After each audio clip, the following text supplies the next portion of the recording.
decir en la fecha. Esta es Hasinu. Hasinu significa presten oír, no, porque habla de tú. Hasinu, del verbo Hasan, que significa oír, prestar oídos, escuchar, ¿no es cierto? También. Y significa presten oídos, ¿no es cierto? Esto es lo que significa. La última es, que no la vamos a hacer hoy, es Besot Averajá, y esta es la bendición, ¿no? Besot Averajá. Pero bueno, ahora, en el pasaje de la escritura, en el 32, del 1 al 52, ¿no? Y después la última, que es Besot Averajá, es el capítulo 33 completo, cuando dice, esta es la bendición, Besot es esta, Averajá la bendición, por eso Besot Averajá es la última. Y esta es la del 32 al 1.52. Porque dice, bueno, porque la parashá se llama Hasinu, con H al principio, Hasinu. Y entonces, acá yo tengo traducido escuchen, lo cual es correcto, o se puede llamar, o presten atención, prestad oídos, ¿no es cierto? Escuchen atentamente, es una sola palabra, del verbo Hasan, que significa, que significa escuchar, oír, prestar atención. Y dice, vamos a leer un fragmento y luego compartimos lo que veníamos hablando de ese ¿dónde estás? Escuchad cielos y hablaré, y oiga la tierra los dichos de mi boca. Goteará como la lluvia mi enseñanza, destilará como el rocío mi razonamiento. Como la llovizna sobre la grama y como las gotas sobre la hierba, porque el nombre de Adonai proclamaré. Engrandecer al Dios nuestro, Él es la roca cuya obra es perfecta, porque todos sus caminos son rectitud, Dios de verdad y sin ninguna inquietud en Él, es justo y recto. La corrupción no es suya, de sus hijos en la mancha. Eso sí tendríamos que todos aprender, ¿no? Y los gobiernos, todo. Generación torcida y perversa. ¿Así pagáis a Adonai, pueblo loco e ignorante? ¿No es Él tu Padre que te creó, Él te hizo y te estableció? Acuérdate de los tiempos antiguos, considera los años de muchas generaciones. Pregunta a tu Padre y Él te declarará, a tus ancianos y ellos te dirán. Cuando el Altísimo hizo heredar a las naciones, cuando hizo dividir a los hijos de los hombres, estableció los límites de los pueblos según el número de los hijos de Israel. Porque la porción de Adonai es su pueblo, Jacob la heredad que le tocó. Le alió en tierra de desierto y en yermo de horrible soledad. Lo trajo alrededor, lo instruyó, lo guardó como la niña de su ojo. Como el águila que excita su mirada, revolotea sobre sus polios, extiende sus alas, los toma, los lleva sobre sus plumas. Adonai solo le guió, y con él no hubo Dios extraño. Lo hizo subir sobre las alturas de la tierra, y comió los frutos del campo.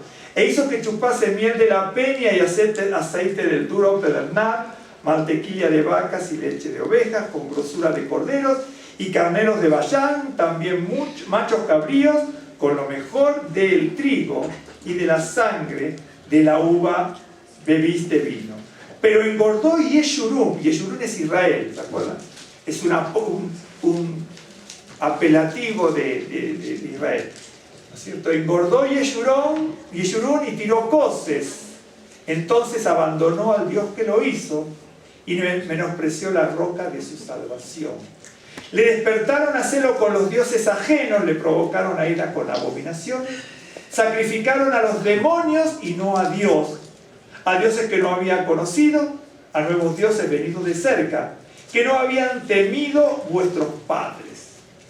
De la roca que te creó te olvidaste, te has olvidado de Dios tu creador.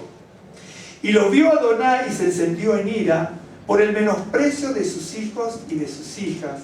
Y dijo, esconderé de ellos mi rostro, veré cuál será su fin, porque son una generación perversa, hijos infieles. Ellos me movieron a celos con lo que no es Dios. Me provocaron a ira con sus ídolos.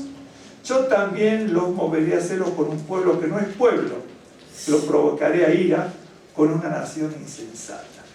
Hasta allí. Pero esto simplemente para ir comentando un poco, en unos 15 minutos más o menos, porque de alguna manera hilvané antes algunos pensamientos, esto de que es el perdón y la búsqueda de Dios del hombre, ¿no? Fíjense que este es el discurso de despedida de Moisés. Y en este discurso de despedida de Moisés tiene que dar aliento al pueblo y dar aliento a Josué y a los líderes que entraban con Josué, porque entraban también los líderes. Y entonces le está diciendo que el pueblo que guiaron hasta allí es un pueblo que se olvidó de Dios. Y es un pueblo perverso, ¿no? Eso para que nosotros aprendamos.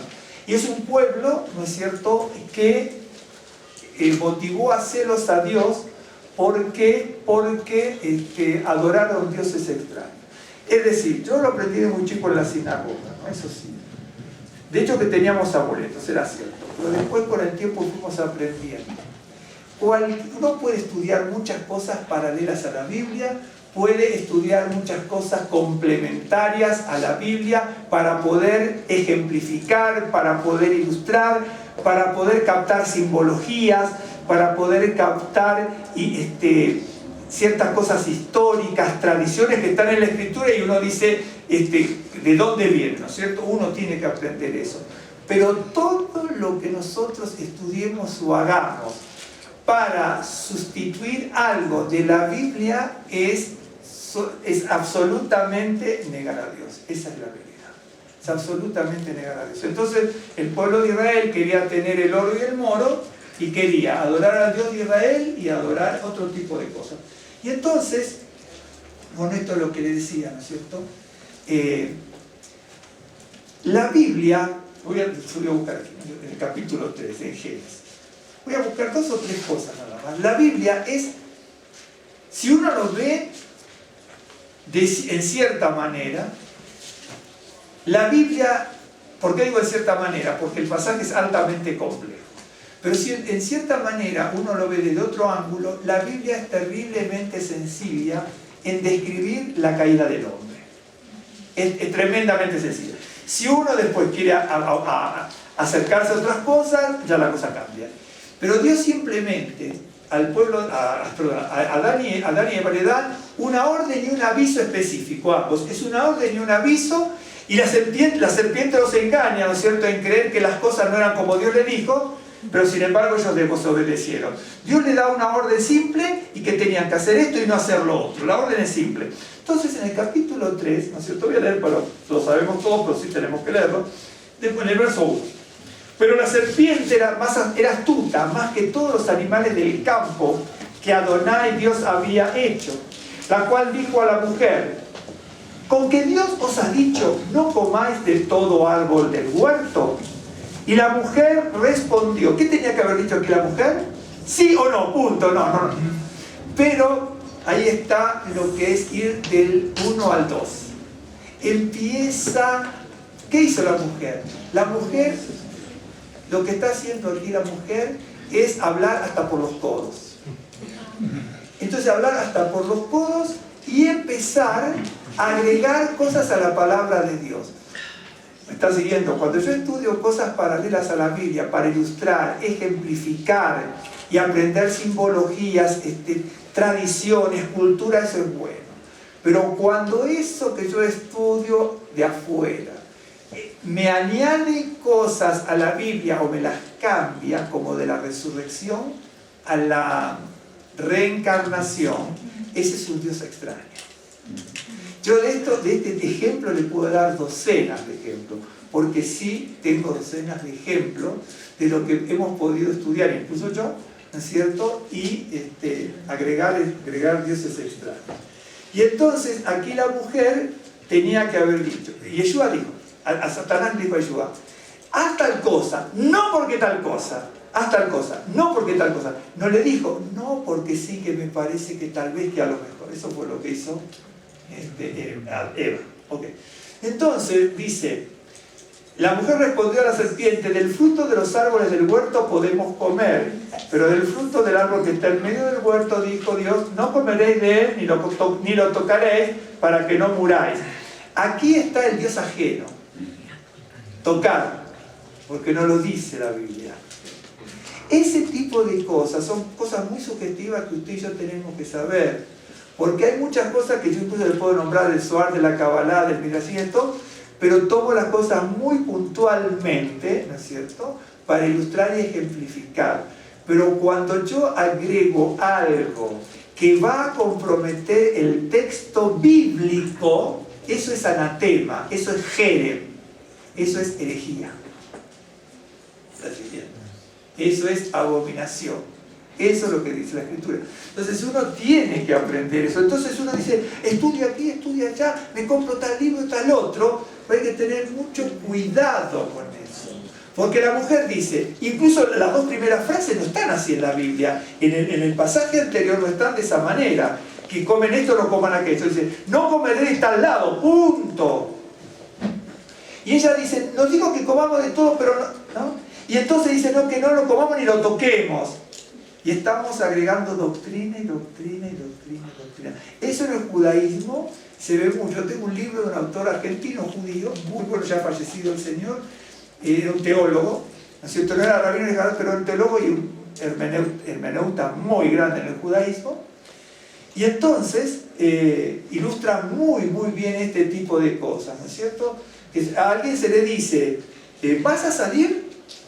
Uno dice, ¿sí o no? Entonces, ¿vas a salir? Entonces decimos, sí, lo que pasa es que cuando salga y entre y vuelva a llegar, no, me están preguntando si voy a salir o no. Entonces, ¿es por sí o por no? Y aquí la mujer entra en un diálogo con Satanás. Bueno, o con serpiente, personificando a Satanás. Entonces, la serpiente dijo a la mujer, en realidad no dice la serpiente en hebreo, dice serpiente, porque una cosa es la serpiente y otra serpiente. Entonces, al ser serpiente es un personaje, es muy difícil decir la serpiente. Nosotros cuando decimos serpiente nos imaginamos una víbora arrastrándose, ¿no? Y probablemente, seguramente, porque ahí dice el otro. Bueno, sino que Dios dice, no moriréis, sino que sabe Dios que el día que comáis de él serán abiertos vuestros ojos y seréis como Dios sabiendo el bien y el mal. ¿Saben lo que hace aquí serpiente? La orden es simple. Lo que hace serpiente es decir, Dios se equivocó. Dios se equivocó. De entrada le están diciendo al ser humano, Dios se equivocó. Lo están llevando al ser humano de ese 1 al 2. Es decir, por eso, usted si quiere estudiar Kabbalah o Zohar, si no sabe esto, no puede abordar ese tema. Jamás lo puede abordar. No quiero usar las palabras porque serían peyorativas o a lo mejor ofensivas si dijera que si usted quiere estudiar Kabbalah o Zohar y no sabe esto, es un ignorante. Es la realidad. Pero va camino al abismo. Porque la Kabbalah se toma de aquí y se desarrolla. Y algunos desarrollaron hermenéuticas buenas en la Kabbalah y otros hicieron después con los siglos desastres. Esa es la realidad. ¿No es cierto?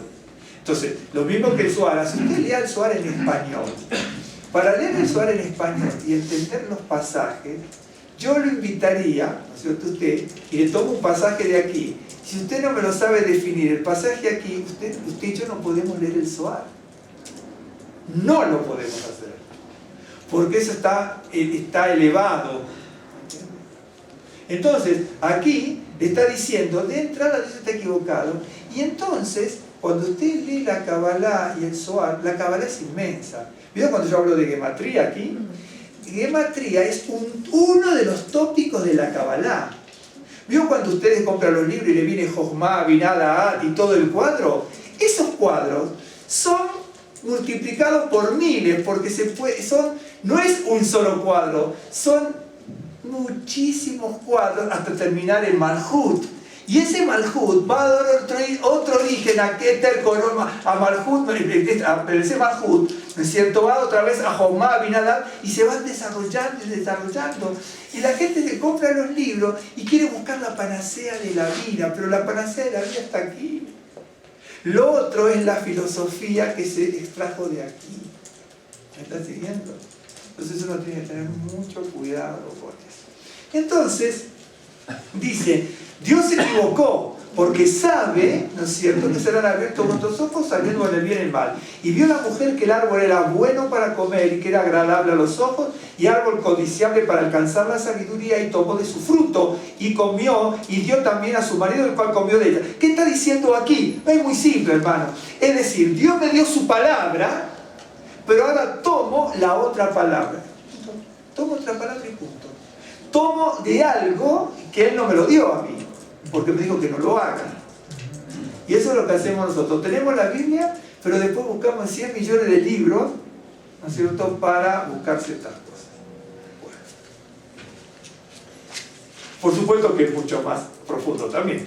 Entonces fueron abiertos los ojos de ambos y conocieron que estaban desnudos. Ellos se fueron del 1 al 2. ¿De acuerdo? Eso es lo que se analiza cuando se analiza el 1 y el 2.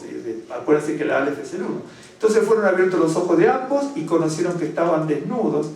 Entonces cosieron hojas de higuera y se hicieron delantales y oyeron la voz de Adonai Dios, que se paseaba en el huerto al aire del día.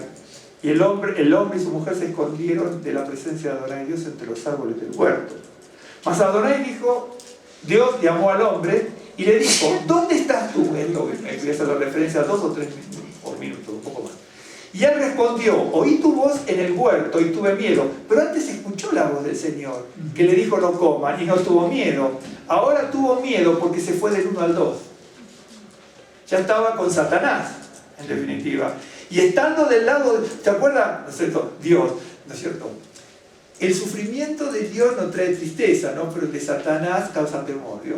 Enseguida.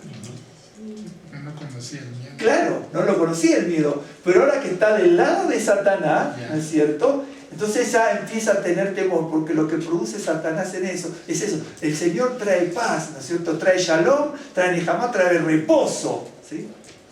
Pero cuando me voy para el otro lado buscando cosas, ya me crea incertidumbre, me crea duda, valga la redundancia, me crea tensión, ¿no es cierto? Me da temor, me da vergüenza, ¿no es cierto? Es una cosa tremenda. Y él, acuérdense que no era físicamente, él decía dónde está, sino cuál es el estado de tu corazón, cuál es el estado de tu espíritu, cómo estás en relación con la bondad de Dios.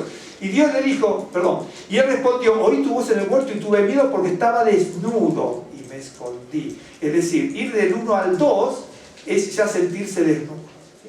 El otro lado puedo estar desnudo, pero no tengo la vergüenza ni el temor. Ahora, en este lado estoy desnudo porque ya no tengo la protección divina. ¿Por qué? Porque delinquí y ya no estoy bajo la cobertura del Señor. Es como si aquí tuviese una sombrilla y esta es la protección de Dios. Dice, el que habita al abrigo de Dios morará bajo la sombra del Omnipotente. Estoy aquí porque cumplo la palabra. Me salí del otro lado y Dios no va con la sombrilla para el otro lado. No va con la sombrilla. Acuérdese una cosa. Hoy no lo voy a hablar porque lo estaba pensando yo a la mañana eso. ¿Se acuerda de un hombre muy bajito que tenía mucho dinero que se llamaba Zaqueo? Y que Zaqueo se sube para ver al Señor. Pero la salvación vino, usted lee bien el pasaje, la salvación le vino a Zaqueo cuando Zaqueo lo buscó al Señor. ¿Es cierto? Es decir, aquí está la sombrilla. Si yo me salgo, el Señor no va con la sombrilla, porque me salí de la órbita del Señor. Fui al del 1 al 2, a la vida mundana, al pecado, a la desobediencia, a la irresponsabilidad, a la falta de compromiso, a la falta de fidelidad con las cosas del Señor. Me salgo. Zaqueo estaba fuera de la sombrilla y entonces se subió, y cuando se subió a verlo, dice, ven, baja y voy a entrar en tu casa. Es decir, Yeshua le está diciendo, ven, baja, voy a entrar en tu casa. ¿Pero por qué? Pero la salvación viene cuando Zaqueo se propuso ir a buscarlo. El Señor no va con la sombrilla para todos lados. Va con la sombrilla para todos lados, pero cuando estamos debajo de la sombrilla, bajo. ¿Me está siguiendo? Es un ejemplo que hace mucho leí, me gustó mucho, muy sencillo, parece para infantiles, pero es una realidad. Y sí, aunque parezca mentira, está así en la Escritura. Entonces Zaqueo, ¿no es cierto?, y tuvo una transformación tremenda en su vida, porque siempre la transformación tiene que tener un obrar después, ¿no? Y Zaqueo devolvió todo. ¿Cuánto era? 4 por 1, ¿no? una maravilla. ¿No es cierto? Pero él lo buscó, acuérdense de eso, ¿no? Y el hombre, y Dios le dijo, ¿quién te enseñó que estabas desnudo? Okay. ¿Has comido del árbol que yo te mandé no comieses? Y el hombre respondió, la mujer que me diste por compañera me dio del árbol y yo comí. Entonces Dios dijo al hombre, ¿qué es lo que has hecho? Y dijo la mujer, la serpiente me engañó y comí. Cuando uno lee esto, uno se da cuenta que la cosa es terroríficamente trágica, ¿no es cierto? Cuando uno delinque, peca delante del Señor, uno se sale de la órbita del Señor, y entonces es el Señor que nos pregunta, ¿no es cierto?, ¿dónde estás? Voy a nombrar dos o tres cosas, nada más, 2 o 3 cosas para él. Fíjese lo que hace el pecado. Le voy a mostrar algo por aquí primero. Son los versos, son muy interesantes, tremendamente. Hay una secuencia de esto, ¿no? De entrada, los profetas hablan de cómo Dios busca a la persona, ¿no? Y Ezequiel 34:16 dice, buscaré la perdida y haré volver la descarriada, vendaré a la perniquebrada y fortaleceré la enferma. Y después en Mateo, que también está en Lucas, muy bueno, muy esa parte, ¿no? Lucas 19 y Mateo 18 dice, porque el Hijo del Hombre ha venido para salvar lo que se había perdido. Es bien interesante. La palabra que es perderse, la palabra es perder. Un día le voy a hacer una secuencia de esta palabra perdido, apolunies en griego. Esa palabra aparece como una sola vez en Apocalipsis, bueno, como una sola vez con esta traducción en Apocalipsis. Esa misma palabra que aquí aparece como perdido es la misma palabra que va a dar origen a la palabra el destructor de Apocalipsis, que es Satanás. ¿Me está siguiendo? Esta misma palabra perdido, de que Yeshua fue enviado por el Dios Todopoderoso como Mesías prometido al pueblo de Israel y Redentor de la humanidad, para buscar lo que se había perdido, porque Ezequiel dice, va a buscar a la perniquebrada y va a hacer todo eso. Y esa palabra perdido es la misma palabra, ¿no es cierto?, que da origen a la palabra el destructor, que se traduce como Satanás en el Apocalipsis. Así que, si viene a buscar lo que se había perdido, no directamente lo que ha sido condenado, o pongamos que sí, pero viene a buscar lo que se había perdido, quiere decir que viene a buscar lo que se había apartado de Dios, y lo que no está con Dios está con Satanás. Punto. Así es. Es directo. Por eso en Rosh Hashanah y en Elul, en Rosh Hashanah, en Yamim Noraim, en Yom Kippur, en los 5 días antes de Sukkot, ¿por qué cuando el pueblo hebreo canta, lo teníamos que haber, lo teníamos que haber hecho cuando se canta Yamnu, Ayamnu, Baganu, Hasanu? ¿Por qué? Vieron que también cuando se golpea, es bien interesante. Una vez, hace mucho también había venido gente, ¿no es cierto?, que estaba en el judeocristianismo, yo había explicado algunas cosas, estábamos en Chilpancingo, decían que esto era católico. Sí. Y que vayan a la sinagoga, a ver, cuando usted está en la sinagoga, les escucha, así 500, 600 personas, es un retumbar de tambores que es terrible. ¿En serio? En serio, créanme lo que lo digo, porque esto lo viví. Yo lo viví. Entonces, así la gente vio que dice esto así, esto es así, esto no es así, esto es así. Y uno tiene que tener mucho cuidado con eso. Y entonces, la palabra es esa. Ok. Y entonces dice, perdón, esto está aquí está. Uno se puede esconder de Dios, ¿no es cierto? ¿Se acuerda el cuentito que les hice antes del calcetín y de para un ejemplo, ¿no? Las personas a veces se quieren esconder de Dios, ¿no es cierto? Como Adán y Eva. Y el profeta dice, Jeremías 23, dice, 23-24, dice, ¿soy acaso Dios solo de cerca? ¿No soy Dios también de lejos? Afirma el Señor. ¿Podrá el hombre hallar un escondite donde yo no pueda encontrarlo? Afirma el Señor. ¿Acaso no soy yo el que llena los cielos y la tierra? Afirma el Señor. Por eso le decía al principio, cuando estábamos pocos al principio, cuando hablábamos que Dios sujete la tierra, de hecho que leímos el Salmo 18 completo, tiene que volver a leerlo, ¿no es cierto? Y hay otro pasaje que es tremendo, que hay otro pasaje que directamente uno no puede, la gente ni lo cree, dice, si yo, dice, sujeto con mi mano la tierra y sujeto los mares y sujeto los ríos y sujeto los vientos. Una maravilla. Y nosotros lo tomamos como prosa, lo tomamos como poesía, lo tomamos y lo analizamos desde el punto de vista si tiene rima o no tiene rima, y aunque parezca mentira, le hacemos perder el valor que tiene, ¿no? Yo me siento incluido, hermano, y como ustedes, ustedes decían a mí no, ustedes y yo necesitamos del poder de Dios, sí que lo necesitamos, del poder de Dios sobre nuestras vidas. Esa es la realidad. Entonces, el profeta Jeremías te está diciendo que nadie se puede esconder de Dios.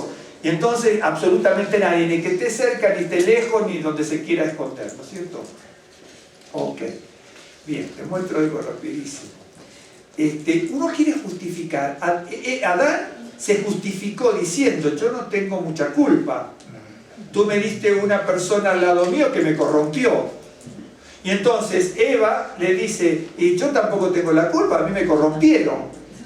Es decir, hay algo externo que me está corrompiendo. Ahora, ¿por qué nos corrompe algo externo? ¿Saben por qué nos corrompe algo externo? En la lectura, en muchas cosas, ¿no es cierto? Porque no estamos bien, no conocemos bien la Biblia, no estamos asentados en la palabra del Señor. No estamos. Usted me dice, sí, yo, o otro de otro lado que usted conoce que sabe, no. Si no está sentado bien en la ética, en todo.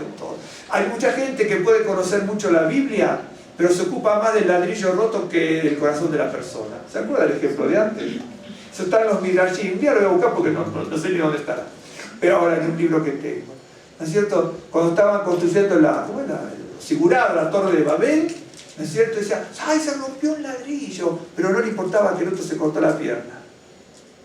Y dice, y por eso vino la destrucción del hombre. Dice que se vio que los mató por todo el mundo. El Midrashim es fabuloso, así. Dice, ¿por qué?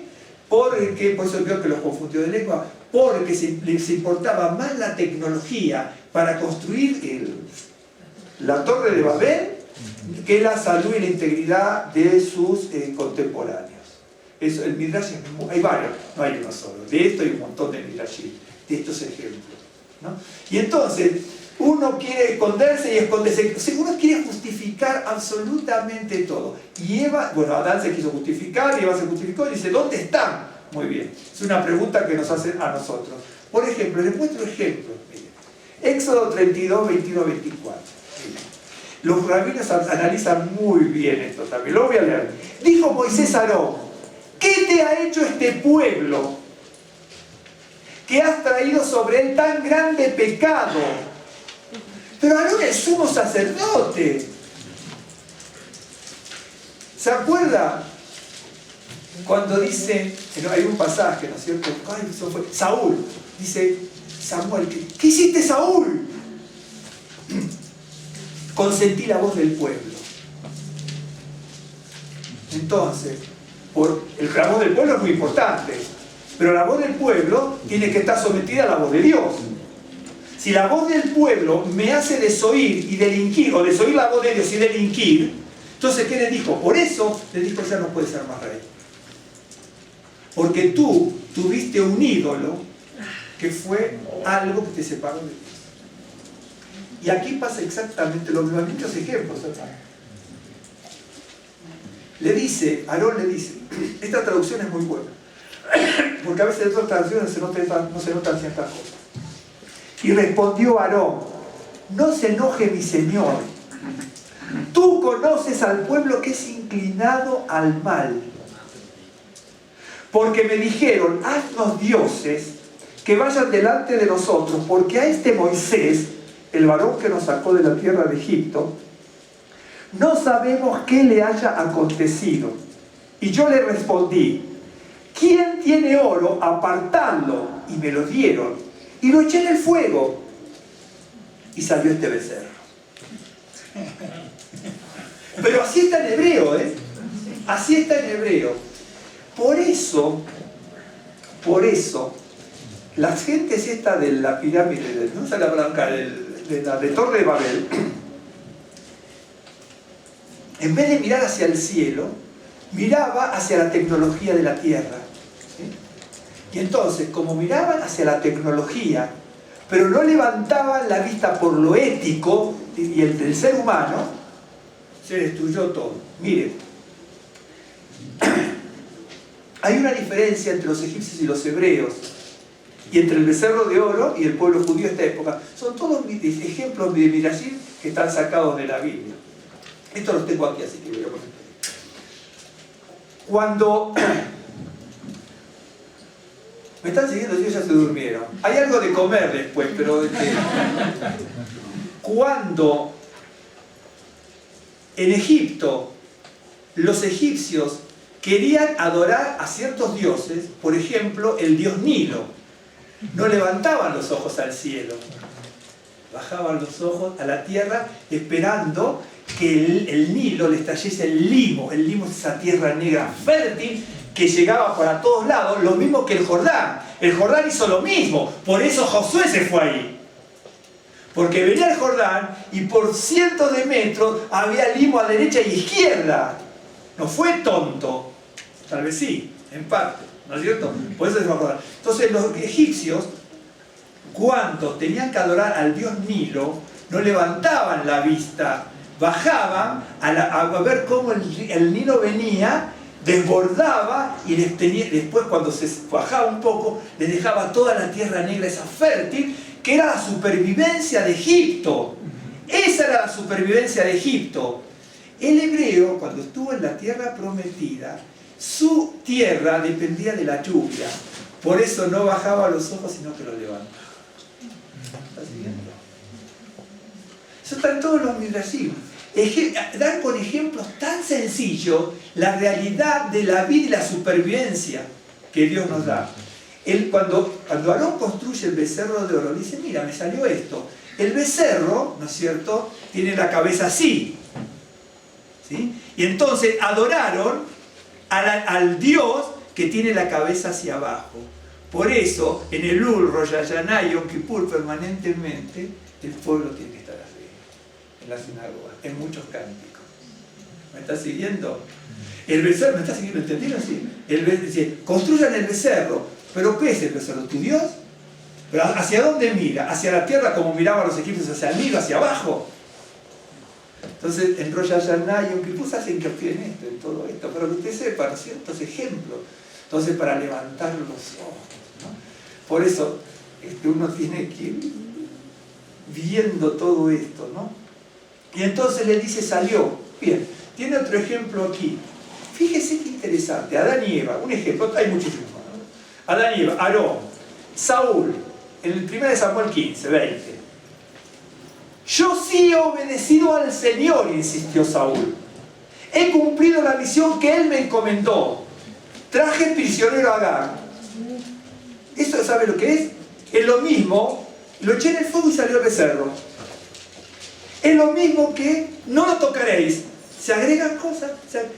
Todos los siervos de Dios que fracasan es porque agregan cosas a la verdadera palabra, ¿no? De doctrina, porque es doctrina. Adán y Eva disputaron de doctrina con Dios. Aarón disputó de doctrina con Moisés. Me dieron esto y salió. ¿Cómo te prestaste a esto? Y le dice, ¿sabes por qué me presté? ¿Vio lo que le dice? Porque el pueblo está inclinado al mal. ¡Qué tremendo! Es decir, el pueblo, ya se sabe que el pueblo está inclinado al mal, y como el pueblo está inclinado al mal, presté oídos para consentir con ellos, para quietarlos. Por eso no entraron en la tierra prometida. No entraron en la tierra prometida. Tuvieron cosas maravillosas, Aarón y Moisés y Miriam y otros. Pero por eso Aarón no entró. Y dice, lo despojaron de sus ropas en el monte, porque el hebreo se lo desnudaron y le pasaron el servicio a sus hijos. ¿Se dan cuenta? No añadiréis palabra. Usted y yo podemos estudiar lo que sea para instruirnos en la palabra de Dios con 20.000 cosas. Yo lo hago eso también. Lo hice durante 40 años ya. Lo hago. Bueno, no todo mal. Dije 40 años y no sé nada. La verdad, tengo 40 años estudiando más y no sé nada. Pero más allá de eso, uno puede instruirse, pero no agregar doctrina a la palabra de Dios. No, hermano, hay que hacer esto. O toma esto y guárdatelo debajo de la almohada. Pero mucha gente cristiana cristiana es eso, mucha gente judía, judío mesiánica, cuélgate esto acá, cuélgate esto acá. Eso es herejía, es anatema. Es la misma palabra, no lo tocaréis. Le puse oro en el horno y se fundió. El otro le dice, Saúl, es lo mismo que decir, traje prisionero a Agag. Es lo mismo. Es lo mismo. Traje prisionero a Agag, rey de Amalek, pero destruí a los amalecitas. Y del botín los soldados tomaron ovejas y vacas con el propósito de ofrecérselos en Gilgal al Señor tu Dios. Ahora, en Gilgal, ¿se acuerdan de cuando vimos Gilgal? Gilgal era donde se habían puesto las piedras cuando entraron a la tierra prometida. Ese era un lugar de recordatorio, pero no era un lugar de adoración, porque Dios dice, donde yo diga, pero no les dijo en Gilgal. Entonces ya estoy transformando la adoración a Dios. Y le digo, tiene que adorar de esta manera y tiene que adorar de otra. ¿Se da cuenta cuando viene la pregunta ¿dónde está? Si Dios si tuviésemos, por ventura, como Adán y Eva en ese momento hace X cantidad de años, y nos preguntara a nosotros Dios dónde está, no sé usted qué respondería. No sé. Yo si me preguntara a mí también el Señor dónde está, yo le digo, hazme otra pregunta primero, porque dónde estás significa qué hiciste, qué estás haciendo, cómo te comportas. ¿Y qué quiere decir? ¿Soy una maravilla espiritual? ¿Soy la persona más consagrada y devota? Busco de ti día y noche, intercedo por todo el mundo, no calumnio ni maldigo a nadie, no hablo nunca mal de nadie, no chismeo con otro de otro. Y nosotros creemos que es gratuito, pero no es gratuito, porque todos los ejemplos, yo tengo 4 acá, todos los ejemplos que también tengo en unas papeletas en mi casa, cuando uno ve el ejemplo como estos, todos terminan mal, todos terminan. Adán y Eva no solamente terminaron mal, pues en definitiva se muere uno de sus hijos, después la historia fue trágica, ¿no es cierto? Fue trágica, porque realmente es trágica, y además trajo lo malo hacia toda la humanidad hasta el día de hoy. Aún cuando vino el Mesías, todavía falta mucho trecho por caminar. Aarón no entró en la tierra prometida, ¿no es cierto? Y ahí el hebreo dice lo desnudar. No se puede traducir desvestir, la misma palabra significa desnudar. ¿No es cierto? A ningún sacerdote le gustaría que lo desnudaran.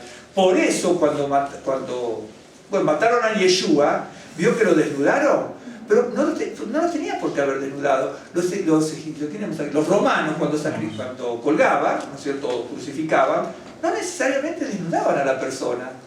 No lo tenía por qué desnudar. Pero ¿por qué lo desnudaron?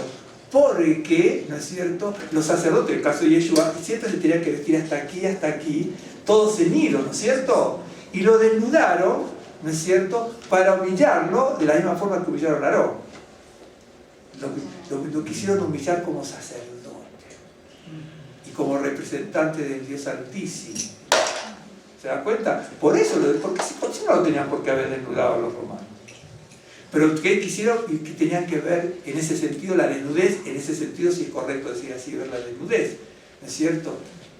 Una cosa tremenda, una fuerte. La forma de exponer la muerte, en este caso del Mesías, es una forma ignominiosa,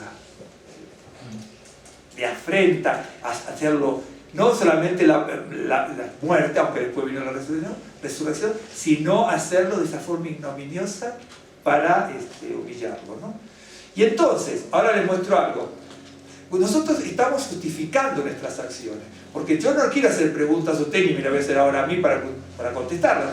Pero si Dios nos preguntara dónde estás, ¿no es cierto?, cómo te comportas, cuál es tu grado de compromiso, de fidelidad, de obediencia, de rectitud, de disciplina, ¿no es cierto?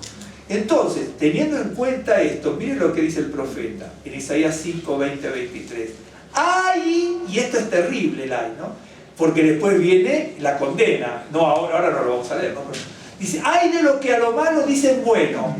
Y a lo bueno malo, que hacen de la luz tinieblas y de las tinieblas luz. Ok, ¿sabe quién hacen de la luz tinieblas? Adán y Eva, Aarón y Saúl.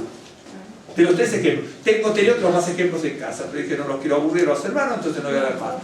Ok, ¿De acuerdo? Cuando uno lee los pasajes, dice, ¿dónde tengo un ejemplo de hacer luz tiniebla? Adán y Eva. Aarón, Saúl, no son los únicos. ¿Saben dónde están los otros? Usted y yo. Es la verdad. Es la verdad, usted, yo y en todo lado, aquí en México, en la China, en Japón, en Israel. ¿Por qué digo en Israel también? ¿Qué le dice, no es cierto? El pueblo está inclinado al mal. El pueblo hebreo puede tener gente maravillosa, pero Dios veía al pueblo hebreo como una nación inclinada al mal. Porque si bien había gentiles que se convertían, si los gentiles eran la causa del que el pueblo de Israel se comportara mal, ¿no es cierto? No hubiéramos perdido la tierra por 70 años y no hubiéramos perdido la tierra de Israel por 1900 años y todavía no la tenemos. No la tenemos. ¿Saben cuándo se da cuenta uno? Cuando lee al profeta Zacarías. Cuando uno lee al profeta Zacarías se da cuenta de lo que va a pasar con Israel. Claro que uno se va a dar cuenta de lo que va a pasar con el pueblo de Israel. Después va a ser una gloria, pero en un momento va a haber un padecer, ¿no es cierto? Y entonces dice, ay de los sabios en sus propios ojos y de los que son prudentes delante de sí mismos. Ay de los que son valientes para beber vino y hombres fuertes para mezclar bebida. Los que justifican al impío mediante cohecho y al justo quitan su derecho. Terrible, qué bárbaro. Le dice, Dios, ustedes, el pueblo, Isaías está hablando a líderes, no está hablando a gentiles, está hablando a líderes hebreos, judíos, los líderes hebreos, israelitas, civiles y religiosos. Y le dice, Dios los ve que de lo bueno hacen malo. Y a lo malo, que su comportamiento, le llaman bueno.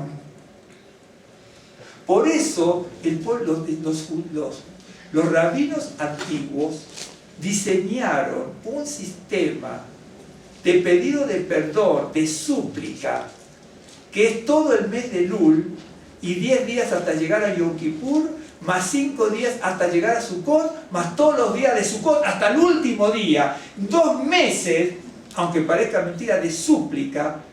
Pero entonces los rabinos que diseñaron, créanme, yo tengo el librito acá chiquito, pero no sé por dónde anda, aquí.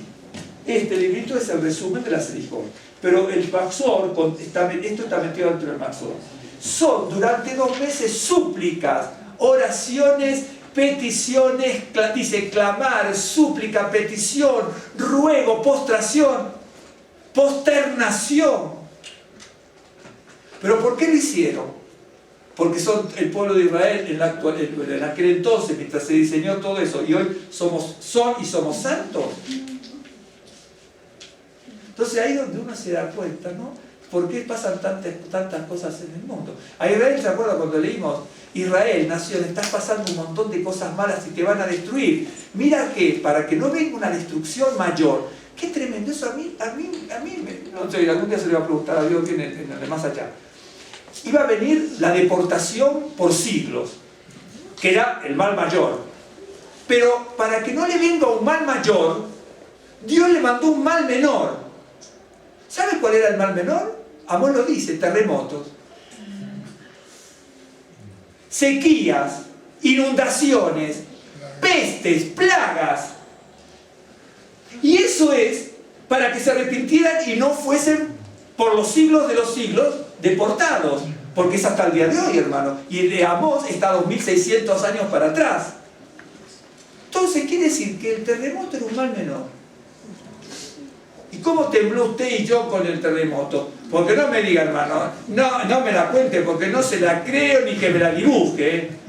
No me diga que ustedes no se asustaron, hermano. No me diga, no, porque yo me puse, Señor, gracias por... No, hermano.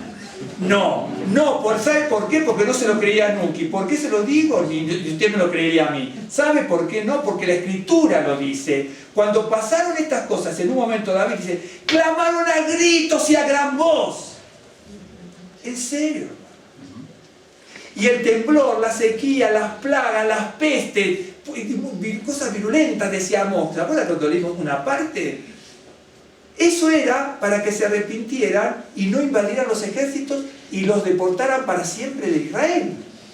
Porque a partir de allí, Israel no existió más, quedó en Judá y Benjamín.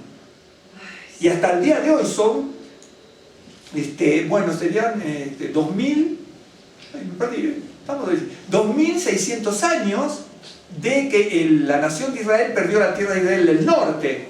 2.600 años, hasta el día de hoy. Dios quería evitar ese mal terrible de no perder la tierra por 2.600 años.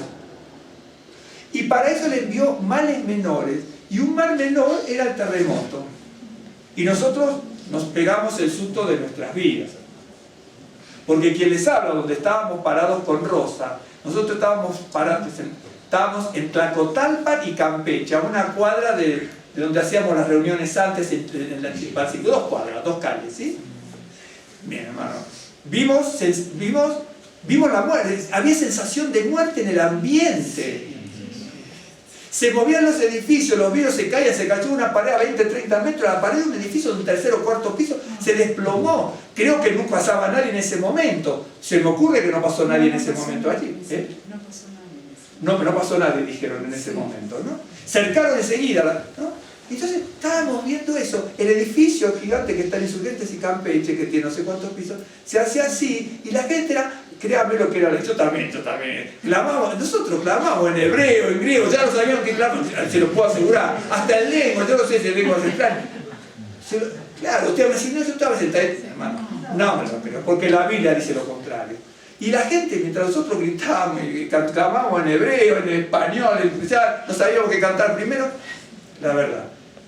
La gente, cuando algunos voltearon, decían, créame, eran aullidos, hermanos, aullidos. Y dice, ahí en Amós, lo leímos el otro día, dice, te mandé terremotos y no te arrepentiste. Entonces, ¿cómo seremos de duros? Por eso todo esto del Lurro, Yarjanayo, que uno tiene que aprender, ¿no? Yo quiero ser dócil delante del Señor. Les cuento esto, ¿no? Rápidamente esto. Y uno quiere justificarse de todas maneras. Uno se quiere justificar. A veces nos queremos justificar ignorando, ¿no? Hay algunos que quieren... Dicen, bueno, yo ignoraba. Bueno. Y me dice... el pecado arruina. Le voy a mostrar en Isaías 59, ya con esto termino. El pecado bien destruye las vidas, miren cómo dice. Teniendo en cuenta la secuencia que acabo de tener, ¿ok? Bien. Por eso 59, 9, 13. Por eso la salvación se ha alejado de nosotros y la liberación no se nos acerca. Esperábamos la luz y no hay más que oscuridad. Miren todo lo que nos está pasando aquí en México. Esperamos la claridad y andamos en tinieblas.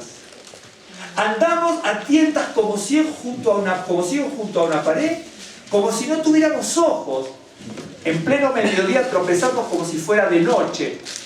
Teniendo salud estamos como muertos. Todos nosotros gruñimos como osos. Gemimos como palomas. Esperamos la salvación pero no llega. Esperamos la liberación, pero está lejos. Nosotros te hemos ofendido mucho y nuestros propios pecados nos acusan. Tenemos presente nuestras culpas y conocemos nuestras maldades. Hemos sido rebeldes e infieles al Señor. No quisimos seguir a nuestro Dios. Hemos hablado de violencia y de traición. Hemos hecho planes para engañar a los demás. Hasta aquí estamos terminando. Entonces nosotros nos preguntamos o pensamos, ¿qué pasaría si Dios nos preguntara hoy dónde estás?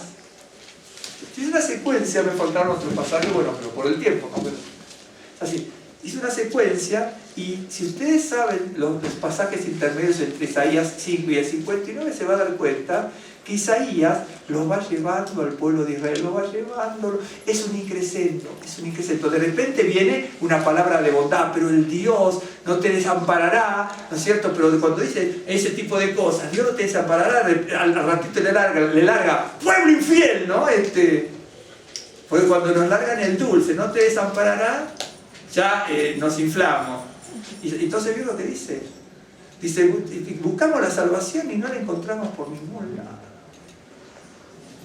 Por eso estamos cantando esta Selijot, ¿no?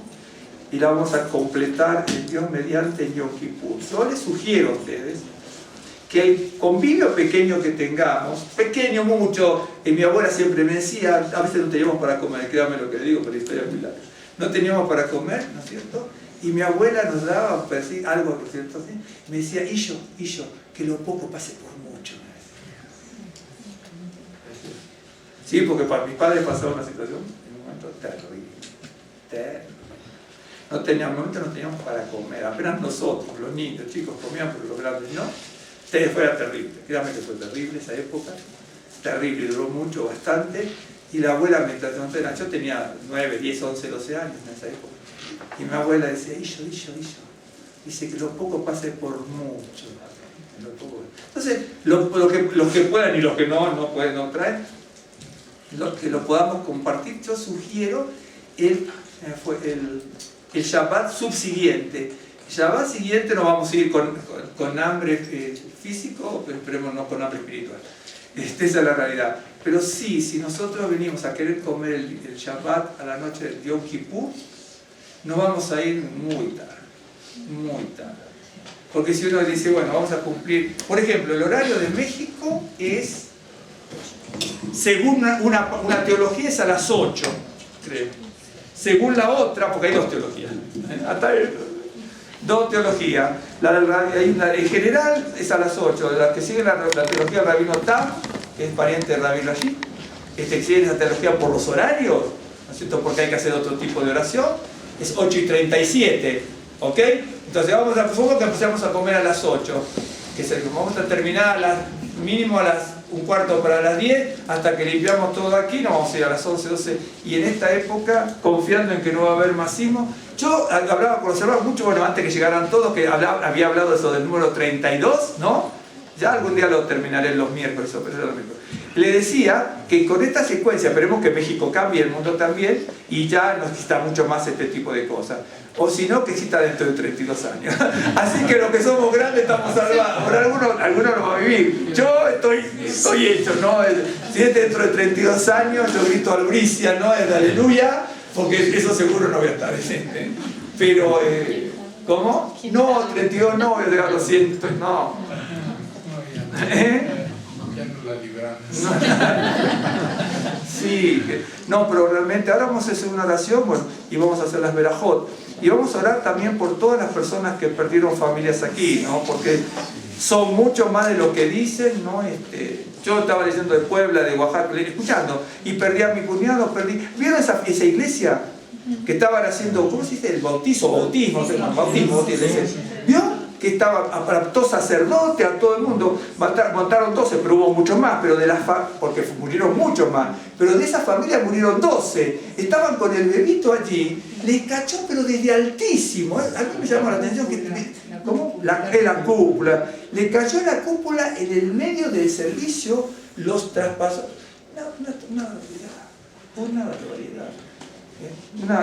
una tragedia y todo lo que están sufriendo en el día de hoy, ¿no? Y los que no encontrarán, no sé. Vamos a hacer una oración. Baruch atah Adonai Eloheinu melech haolam. Bendito eres tú, Dios, nuestro Rey del universo, dador de la vida, creador del cielo y de la tierra, hacedor de maravillas, Rey eterno, todopoderoso, el Santo de Israel. Sea a ti la gloria y la alabanza. Señor, sea para ti nuestro clamor, nuestro ruego en medio de tantas tragedias, de devastación, de tribulaciones y de aflicciones. Señor, en esta hora queremos que todo lo que hagamos, que cantemos, que leamos, que platiquemos de tus cosas lleguen con agrado a tus oídos y a tu corazón, y nos humillamos, pedimos perdón delante de tu presencia por nuestras infidelidades, como hemos leído en tu palabra para contigo, Señor, y por la desobediencia de tu palabra. Seas tú abriéndonos el entendimiento, dándonos sabiduría, instruyéndonos, dando luz, conocimiento de lo alto, la revelación y la unción de tu Ruach HaKodesh. Sean abiertos los cielos, Señor, las ventanas y puertas de los cielos, para que tú nos traigas buenas nuevas de los cielos, quitándonos tribulaciones, enfermedades, aflicciones, catástrofes, Señor, bendito y alabado sea tu nombre. Señor, perdona nuestro pecado, perdona el pecado de nuestro pueblo judío, perdona el pecado de la gente, Señor, aquí en México, en todo México, por la idolatría, por la incredulidad, por la ignorancia, por tantas cosas, Señor, que alejan a la creación tuya, que es tu trabajo, como lo hemos leído, que lo alejan de ti, así como hemos leído que nuestro pueblo, Señor, inclinado al mal, cometió muchísimas transgresiones y muchísimos pecados, y por eso hubo devastación en nuestro pueblo judío hasta el día de hoy. Señor, lleva a tu pueblo judío en todo el mundo cautivo con lazos de amor a tu redil. Lleva, Señor, a este pueblo mexicano todo, gentil, judío, Señor, cautivo con lazos de amor hacia tu redil. A tu redil quita la idolatría, Señor, quita la ignorancia. Señor, bendito y alabado sea tu nombre. Señor, así como Satanás trae oscuridad, Señor, desenvaina, Señor, tu espada, desnuda tu brazo, corta toda tiniebla de los aires, de gobernadores de las tinieblas, potestades, Señor, en el nombre de Yeshua HaMashiach, que traen oscurantismo, que traen oscuridad. Bendito sea a tu nombre. Corta con esa espada esas tribulaciones, corta con tu espada, Señor, esas tinieblas, Señor, que están, Señor, cegando el corazón y los ojos de mucha gente, gentil y judía, judía y gentil.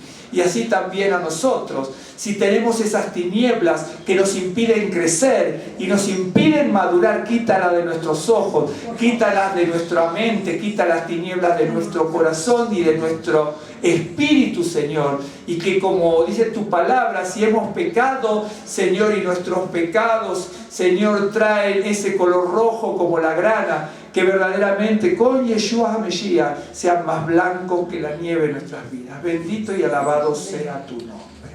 Señor, te rogamos en esta hora para que traigas ese consuelo a todas las personas que han perdido sus familiares, sus seres queridos, sus amigos. Que el recuerdo de esas personas, Señor, sea el mejor consuelo para cada uno de los deudos. Señor, en el nombre de Yeshua lo rogamos, Señor, y que tú traigas fortaleza espiritual, anímica, Señor, a cada uno de los deudos en esta hora, donde hubo tanta muerte, tanta desolación, tanta tragedia, tanta frustración, Señor, de sueños incluso que no se han podido realizar. Te damos gracias, Señor, en el nombre de Yeshua.